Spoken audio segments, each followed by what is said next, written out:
नमस्कार, आप देख रहे हैं वीआईपी न्यूज़ और मैं हूं पद्मा कुलदीप। आज हमारे खास मुलाकात कार्यक्रम में हमारे साथ मौजूद है रामकृष्ण केयर हॉस्पिटल के medical and managing director doctor Sandeep Dave ji. हम उनसे जानेंगे उनके शून्य से लेकर शिखर तक के सफ़र के बारे में, साथ ही उनकी उपलब्धियों और मेडिकल फील्ड में जो नई नई चुनौतियाँ आ रही हैं उनके बारे में। डॉक्टर साहब, आपका बहुत बहुत स्वागत है हमारे खास मुलाकात नमस्कार कार्यक्रम में। जी। आपका काफ़ी लंबा करियर है जी। मेडिकल फील्ड में, तो हम जानना चाहेंगे कि आपको कहाँ से प्रेरणा मिली, किससे प्रेरणा मिली आपको? देखिए, बचपन में मैंने कभी नहीं सोचा था कि मैं एक चिकित्सक बनूंगा। जब मैं 5th क्लास में था तब मैं मिलिट्री में जाने की या आर्मी में जाने की सोचता था। जी। और मैंने एक राष्ट्रीय इंडियन मिलिट्री कॉलेज करके होता है जिसका मैंने 5th क्लास में एग्ज़ाम दिया था, तो मैं पहली बार मेडिकली अनफिट हुआ था उसमें। और उसके बाद में जो प्रेरणा मिली जहाँ तक के, तो वो ननिहाल जाता था अपने हर गर्मियों की छुट्टी में।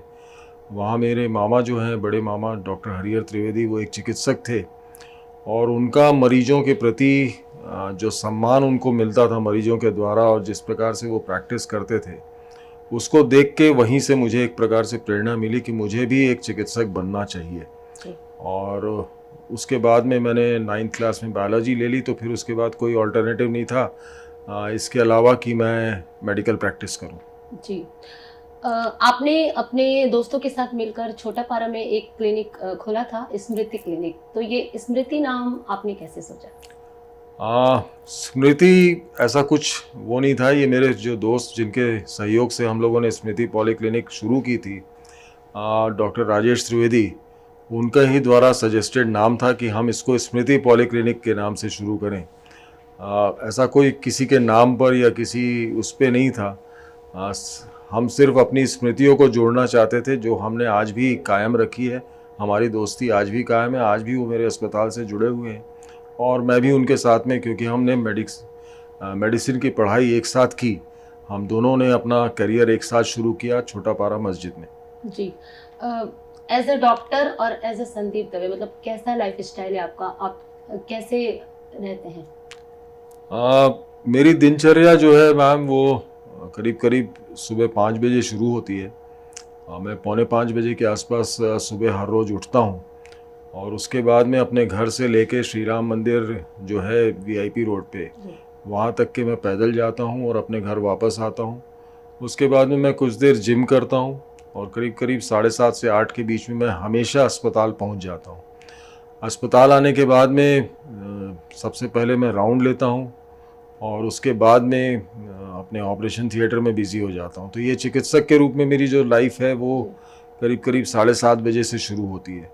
मुझे ऐसा लगता है कि जो मैं समय 2 या डेढ़ 2 घंटा अपना सुबह जिम और वॉकिंग को देता हूँ, वो मुझे फिट रखने में बहुत सहायक होता है और मैं काफ़ी हद तक के फिटनेस गेन कर पाता हूँ उसके कारण।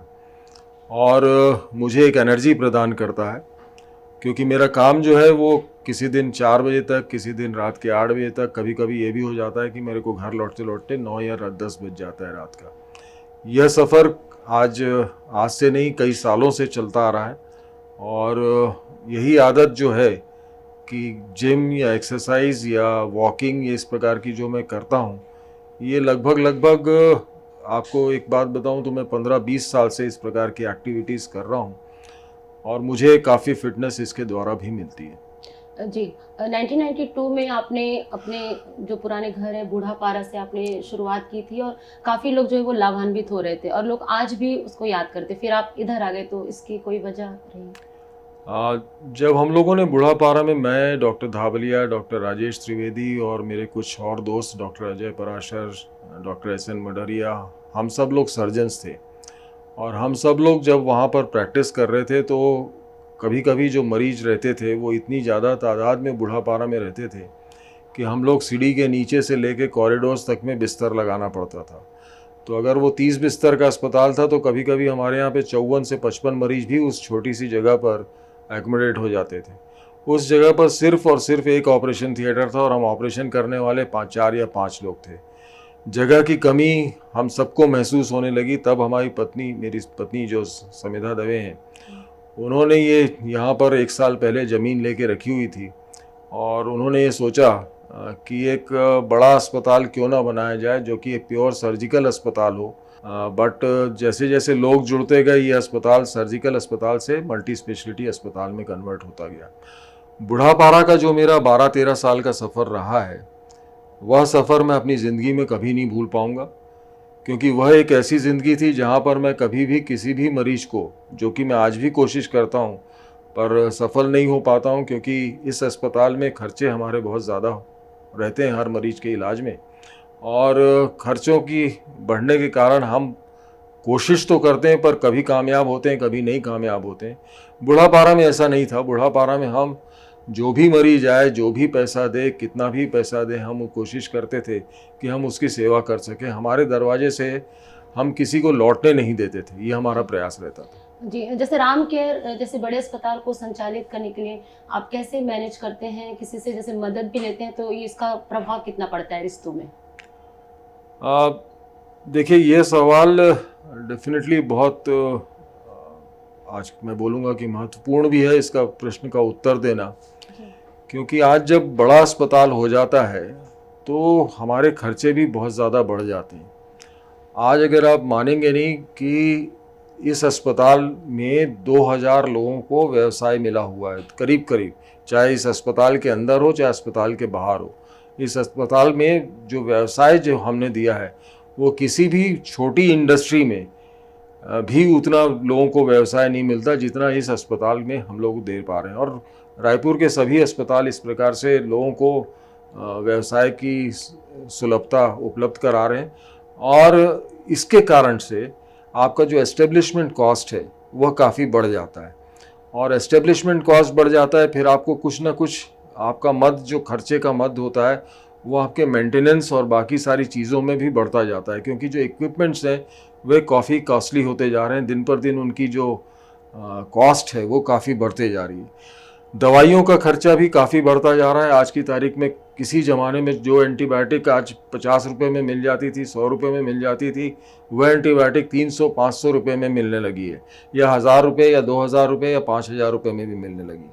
कुछ ऐसी एंटीबायोटिक्स हैं जो कि 4000 से 5000 रुपये पर डोज कॉस्ट करती हैं, और यह एंटीबायोटिक्स आज की तारीख में इसलिए महत्वपूर्ण हो गई हैं क्योंकि जो पुरानी एंटीबायोटिक्स हमारे यहाँ जो एंटीबायोटिक्स का मिसयूज़ हुआ है उसके कारण से जो भी मरीज आता है वो काफ़ी दवाइयों से रेजिस्टेंट रहता है, और इसके कारण से दवाइयों का खर्च, आप बिलीव नहीं करोगे कि 70% जो अस्पताल का बिल होता है वह दवाइयों का खर्च का होता है, और बाकी जो खर्चा होता है वो दवाई जांच का हो जाता है 10 से 15%, और 15% के आसपास ही जो खर्चा होता है वह अस्पताल या डॉक्टर की फीस रहती है।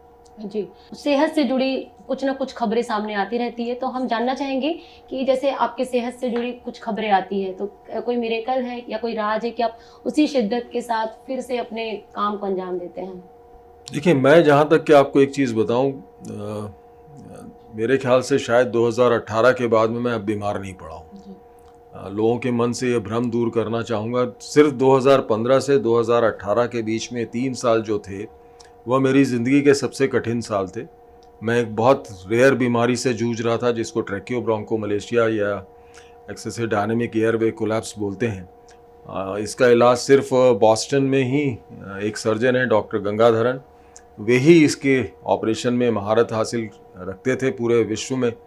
और 2018 के बाद में मुझे याद नहीं आता, या ये 3 साल को अगर आप छोड़ दें तो बचपन को छोड़ के और 2015 से 18 को छोड़ के मैं इतना कभी भी बीमार नहीं रहा। जैसे मैंने आपको अपने इंटरव्यू के शुरू में ही बताया था कि मैं अपनी फ़िटनेस पे बहुत ज़्यादा ध्यान देता हूँ, और उसके कारण से ही, और 2015 से 2018 के बीच का जो समय था वो शायद इसीलिए मैं काट पाया, या इसीलिए उस बीमारी से भी निकल पाया, क्योंकि मैंने बहुत समय अपना एक्सरसाइज और फिटनेस पे भी दिया है।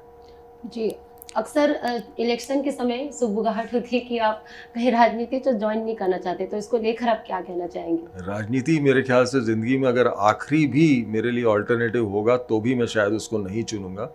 मैंने कभी ज़िंदगी में नहीं सोचा कि मैं पॉलिटिक्स में जाऊँगा। देखिए, पॉलिटिक्स में भी जो रहते हैं वो भी सेवा ही करते हैं, और मैं भी अपनी कोई फील्ड में रह के जो सेवा कर रहा हूँ उससे बड़ी सेवा मैं किसी भी प्रकार की सेवा को नहीं मानता, और मैं राजनीति में कभी नहीं आऊँगा, ये मैं आपके माध्यम से आज सबको बताना चाहता हूँ। जी, आपके करियर के मतलब जितने भी अभी तक आपने सर्जरी किए हैं, ट्रीटमेंट किया है, तो ऐसा कोई यादगार वो पल जिसे आप आज भी याद करते हैं, एक जी, अचीवमेंट की तरह? मैं उस वक्त बूढ़ापारा में काम करता था, और एक एल्डरली मरीज़ थे, उनका नाम तो मैं इस वक्त याद नहीं कर पा रहा हूँ, शायद राम विचार या ऐसी कुछ नाम था उनका, और उनका अल्सर फट गया था। मैं और मेरे बेहोशी के डॉक्टर और मेरा एक असिस्टेंट है जो परमानंद यादव या बल्लू हम जिसको बोलते हैं, हम लोग उसका ऑपरेशन सफलतापूर्वक कर लिए। ऑपरेशन हो गया, पर मरीज बेहोशी से बाहर नहीं आ रहा था, और रात भर उस वक्त हम लोगों के पास में बूढ़ापारा में वेंटिलेटर भी नहीं था कि हम उसको वेंटिलेटर पे डाल दें, और ना ही उस वक्त इतनी ज़्यादा आप इन्वेस्टिगेशंस करवा सकते थे, या आपके पास में पैथोलॉजी लैब में इलेक्ट्रोलाइट्स वगैरह होने की सुविधा भी नहीं थी। हमको ये भी नहीं मालूम था कि ये बेहोशी से बाहर क्यों नहीं आ पा रहा है। रात भर हम लोग अपने बॉयल सेपरेटर्स में जो बैग होता है उसको दबाते रहे। 4 बजे के आसपास मेरी बेहोशी के डॉक्टर बोले, यार मुझे नहीं लगता कि अभी ये बाहर आएगा, मैं थोड़ा सा आराम करके घर से आता हूँ, 5-6 बजे तक के आता हूँ, 7 बजे तक आता हूँ। मैंने बोला यार ठीक है, मैं और बल्लू हैं, हम लोग इसको बीच बीच में आराम करते रहेंगे और दबाते भी रहेंगे, कोशिश तो करेंगे कि ये मरीज़ ठीक हो जाए या बाहर आ जाए, क्योंकि ठीक है सेप्सिस के कारण या इन्फेक्शन के कारण वो मरीज काफ़ी बुरी स्थिति में था, बट एक प्रयास करना ज़रूरी था। बीच में छोड़ देने से कोई अर्थ नहीं निकलता था, और वेंटिलेटर की कमी उस दिन बहुत ज़्यादा खल रही थी कि क्या काश हमारे पास वेंटिलेटर होता। उस वक्त ऐसे रायपुर में कोई भी अस्पताल नहीं था जहाँ पर इस प्रकार की सुविधा भी हो, और मरीज को कहीं बाहर भेजने की भी स्थिति नहीं थी। तो हम लोग उसको बेन सर्किट पे ही वेंटिलेट करते रहे। सुबह 5-6 बजे के आसपास उसने अपनी थोड़ी सी आँख मिचमिचाई और वो आँख खोलने की कोशिश करने लगा। जब दूसरे दिन सुबह वो 10-11 बजे के आसपास पूरी तरह से बेहोशी से बाहर आ गया, उसकी ट्यूब निकल गई, तो वह केस मुझे ज़िंदगी भर याद इसलिए रह गया क्योंकि अगर आप प्रयास करते रहें, अगर आप मेहनत करते रहें, तो कठिन से कठिन केस में भी आपको सफलता मिल सकती है। यह उस दिन एहसास हुआ, और ऐसा लगा कि आपको अपना प्रयास कभी नहीं छोड़ना चाहिए, आपको कभी हारना नहीं चाहिए, आपको लड़ना चाहिए। आप उसके लिए हैं, आपको कम से कम अगर आप हार भी जाते हैं, अगर आपका मरीज नहीं भी बचता है, तो कम से कम आपको ये तो लगेगा, ये तो विश्वास रहेगा कि आपने अपनी तरफ से पूरा श्रम किया, पूरा प्रयास किया, पूरी कोशिश की। जी, बिल्कुल सर कि प्रयास हमेशा करते रहना चाहिए क्योंकि कोशिश करने वालों की कभी हार नहीं होती कहते हैं। जैसे डॉक्टरी फील्ड ही इतना मतलब चुनौती भरा है और काफ़ी स्ट्रेस रहता है, तो ऐसे में आप क्या कहना चाहेंगे कि स्ट्रेस से आप कैसे अपने आप को फ्री रखते हैं? शायद वही सबसे बड़ी कमज़ोरी है मेरी, कि मेरे दोस्त मुझे मिस्टर टेंशन कुमार भी बोलते हैं। बहुत सारे दोस्त हैं जो मुझे मिस्टर टेंशन कुमार के नाम से बोलते हैं, यार कि तू सिर्फ ज़्यादा टेंशन लेता है, स्ट्रेस लेता है। बट एक चीज़ मैं आपको बताना चाहूँगा, जब आप इतना बड़ा अस्पताल चलाते हैं, जब इतने सारे लोगों का भरोसा या विश्वास आपके प्रति रहता है, उनको ये लगता है कि यार अगर हम यहाँ पे पहुँच जाएंगे तो हमारा मरीज़ ठीक हो जाएगा, ये जो विश्वास है ना, इस विश्वास को कायम रखना सबसे डिफ़िकल्ट काम होता है, और उसका ही स्ट्रेस सबसे ज़्यादा रहता है कि एक मरीज़ आपके ऊपर विश्वास करके आया है और आप उसको ठीक नहीं कर पा रहे हैं, या आप उसको अच्छा नहीं कर पा रहे हैं, आप हार रहे हैं। आपको हारते हुए, हारना किसी को भी नहीं अच्छा लगता, और जब भी हार होती है उस दिन डेफिनेटली सबसे ज़्यादा स्ट्रेस रहता है, उस दिन सबसे ज़्यादा दुख होता है, और उस दिन ये लगता है कि यार क्या हो गया, क्यों, कहाँ गलत हो गया। और इस विश्वास को कायम रखने के लिए जो कुछ हो सकता है वो करने की कोशिश करें। डॉक्टर साहब, आप बार-बार जैसे दोस्ती दोस्ती कह रहे हैं, तो क्या आप भी एक आम इंसान की तरह जो दोस्तों के साथ मस्ती और जो एंजॉय करते हैं, क्या आप अपने लाइफस्टाइल में इसको शामिल करते हैं? कॉलेज लाइफ में और अपनी प्रैक्टिस के शुरुआती दिनों तक काफ़ी हद तक के मैं दोस्तों के साथ बहुत ज़्यादा समय व्यतीत करता था, और कोशिश यही करता था कि किसी न किसी वीकेंड्स पे या हम लोग कहीं बाहर जाएं, या जंगल जाएं, या किसी प्रकार की कोई ना कोई एक्टिविटी करते रहें।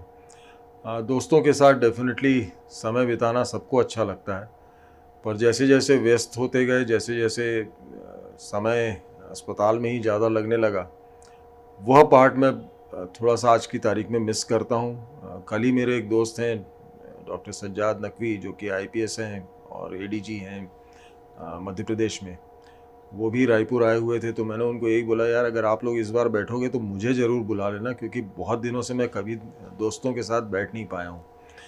तो ये सब चर्चा चलती रहती है और अपनी ज़िंदगी का ये पार्ट मैं ज़रूर थोड़ा सा मिस करता हूँ। पर कुछ पाने के लिए या कुछ बड़ा करने के लिए आपको कुछ ना कुछ तो खोना पड़ता है, और शायद वो पार्ट अभी मेरे लिए ज़्यादा ज़रूरी ये है कि मैं ज़्यादा से ज़्यादा समय, बट मेरे जितने भी दोस्त हैं वे सब, चाहे मेडिकल हों चाहे नॉन मेडिकल हों, मैं उनसे बहुत प्यार करता हूं, उनको बहुत उन पे बहुत विश्वास करता हूं, क्योंकि आज अगर मैं जीवित हूं तो शायद मेरे परिवार और मेरे दोस्तों के कारण ही। सर, आज के आधुनिक मतलब रायपुर में देखें तो बहुत सारे मेडिकल कॉलेज और बहुत सारे गवर्नमेंट जो हॉस्पिटल है, उसके बावजूद भी लोग जो है वो रामकृष्ण केयर हॉस्पिटल आना पसंद करते हैं। तो ये आपके प्रति विश्वास और प्यार है कि एक और कोई वजह है? हमने एक कोशिश की थी, भले ही हमारा एक कॉरपोरेट अस्पताल हो, मेरे ये जितने भी हम लोग इस अस्पताल में भी जितने लोग काम करते हैं उसमें से 90% लोग रायपुर मेडिकल कॉलेज के ही पास आउट हैं। और जब आप रायपुर के लोकल शहर के लोग होते हो तो आपको जानने पहचानने वाले लोग बहुत ज़्यादा होते हैं, और उसके कारण से होता यह है कि जब आपके जानने पहचानने वाले लोग बहुत ज़्यादा हैं, आप लोकल हो, तो एक सपोर्ट अपने आप बन जाता है, और उनको एक विश्वास लगता है कि यार हम जहाँ भी जा रहे हैं वहाँ पर हमको छला नहीं जाएगा। एक सबसे जो चीज़ बड़ी चीज़ होती है चिकित्सा में, आपका प्रयास कि आप किसी को छल नहीं रहे हो, आप किसी की कमज़ोरी का फ़ायदा नहीं उठा रहे हो। ये जो कोशिश करते रहने से ही आप शायद कामयाब हो पाते हो, और लोगों का जो विश्वास है मेरे प्रति या मेरे अस्पताल के प्रति, उसके लिए मैं उनका हमेशा से हृदय से आभारी हूँ, और कोशिश करता रहता हूँ कि उनके इस विश्वास को मैं कायम रख पाऊँ। आपके डॉक्टरी करियर में काफ़ी आपने अचीव किया, काफ़ी सारी चीज़ें। आपके फ्यूचर प्लानिंग क्या है? आने वाले समय में आप और क्या नया करना चाहते हैं? मेरे लिए मुझे ऐसा लगता है कि शायद ये जन्म कम पड़ जाएगा। जो मैं करना चाहता हूँ, जो मैं सपने देखा हूँ अपनी चिकित्सा जगत से रिलेटेड, मैंने कभी मेडिकल कॉलेज या नर्सिंग कॉलेज या इस प्रकार के कॉलेजेस खोलने के बारे में नहीं सोचा। एक बार कोशिश की थी कि मैं एक नर्सिंग कॉलेज खोल लूँ, पर वो वहाँ पर भी मैं असफल रहा। उसी दिन से मैंने ठान लिया था कि मैं कॉलेजेस की तरफ नहीं जाऊँगा, अस्पताल में ही जितनी सुविधाएं बढ़ा सकता हूँ बढ़ाने की कोशिश करूँगा। अगले 1 साल के अंदर हम कैंसर के एक अस्पताल के साथ में भी एक कैंसर की विंग भी हम लोग डाल रहे हैं, और कोशिश कर रहे हैं कि जो नई से नई टेक्नोलॉजी इस प्रदेश में हम ला सकते हैं वो लाने की कोशिश करें, और बेहतर इलाज, बेहतर विश्वास के साथ हम लोगों का कर सकें, इसी कोशिश में हम लोग लगे हुए हैं। जी, डॉक्टर साहब, आपको आने वाले आप जो भी प्लानिंग कर रहे हैं उसके लिए बहुत बहुत शुभकामनाएं। धन्यवाद जी। और आप हमारे खास मुलाकात कार्यक्रम में हमसे जुड़े, हमसे इतनी सारी बातें की, और जो चुनौती है उसके बारे में भी आपने काफ़ी डिटेल से समझाया। आपका बहुत बहुत धन्यवाद। Thank you so much. नमस्कार। तो दर्शकों, आज हमने अपने खास मुलाकात कार्यक्रम में बात की डॉक्टर संदीप दवे जी से। फिर एक नए शख्सियत के साथ फिर होंगे मौजूद। नमस्कार।